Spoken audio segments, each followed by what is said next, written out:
নমস্কার বন্ধুরা, সংস্কৃত বিদ্যাচর্চা চ্যানেলে আপনাদের সকলকে স্বাগত জানাই। এর আগে আমি আমার এই ভিডিওতে লট অর্থাৎ বর্তমানকালে ধাতুর রূপ কীরকম হয় সে ব্যাপারে আলোচনা করেছি। তারপর লং অর্থাৎ অতীতকালে ধাতুর রূপ কীরকম হয় সে ব্যাপারে আলোচনার ভিডিও আমার এই চ্যানেলে আছে। আজকে রিট অর্থাৎ ভবিষ্যৎকালে ধাতুরূপের আকৃতি কিরকম হয় সে ব্যাপারে কিছু কথা বলবো। প্রথমেই বলি রিট অর্থাৎ ভবিষ্যৎকাল। রিট বলতে ভবিষ্যৎকাল বোঝায়, অর্থাৎ যা পরে করা হবে, মানে ভবিষ্যতে যা করা হবে, যেমন যাইবে, দেখিবে, করিবে, আনিবে ইত্যাদি। এবার এই ভবিষ্যৎকালে পরস্মৈপদী রূপ কিরকম হয় সে ব্যাপারে একটি সূত্র আছে। এরকম রূপ আমরা এর আগে লট এবং লং এর ক্ষেত্রেও দেখেছি। আজকে রিটের ক্ষেত্রে দেখব। দেখুন, প্রথমেই বলা হচ্ছে বচন, মানে এক বচনে প্রথম পুরুষে হচ্ছে সতী, মধ্যম পুরুষে শশী এবং উত্তম পুরুষে শ্যামী। দ্বিবচনে প্রথম পুরুষে হবে শতশ, মধ্যম পুরুষে শতশ এবং উত্তম পুরুষে শ্যাবশ। বহুবচনের প্রথম পুরুষে হচ্ছে সন্তি, মধ্যম পুরুষে হচ্ছে শথ এবং উত্তম পুরুষে হচ্ছে শ্যামশ। এটা যদি আমরা এরকম ভাবে পড়ি তাহলে বিষয়টি আরো সহজ হয়ে যাবে।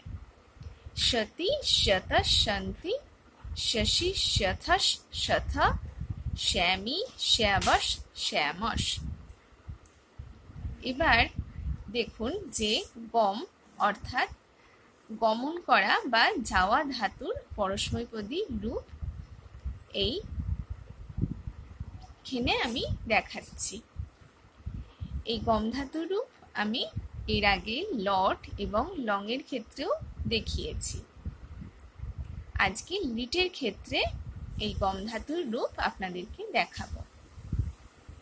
প্রথমেই দেখা যাচ্ছে বলা হচ্ছে বচন, এক বচনে প্রথম পুরুষে হচ্ছে গমিষ্যতি। আমরা সূত্রে দেখলাম প্রথম পুরুষের এক বচনে সতী এরকম আছে, দেখা যাচ্ছে সতী এরকম হয়েছে। তাহলে প্রথম পুরুষের এক বচনে হচ্ছে গমিষ্যতি।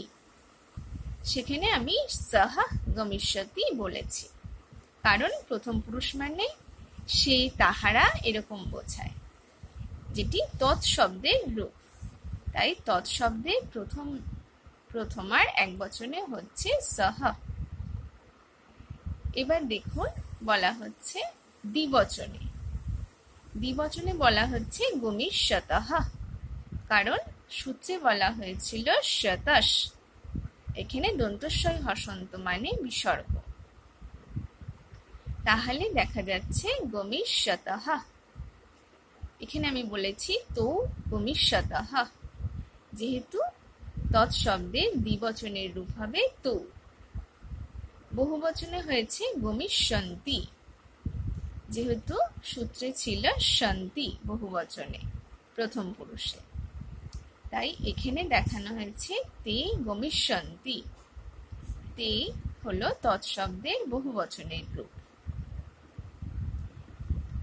তারপর বলা হচ্ছে মধ্যম পুরুষে। মধ্যম পুরুষের এক বচনে হচ্ছে গমিষ্যসি, যেহেতু সূত্রে ছিল শশী, তাই এখানে হচ্ছে গমিষ্যসি।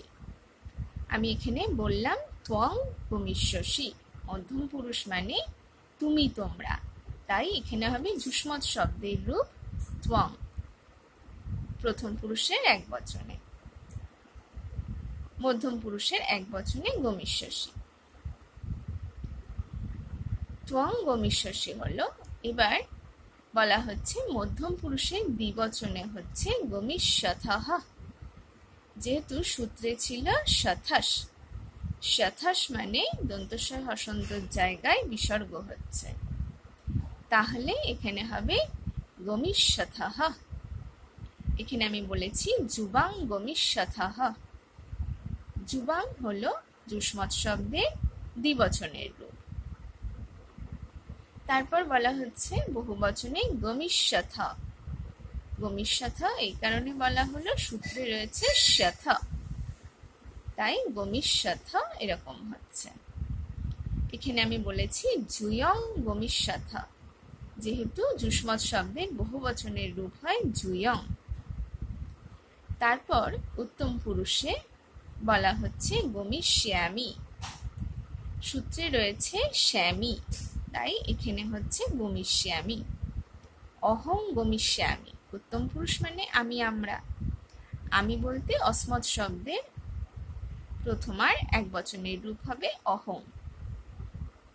অহং গমিষ্যামি।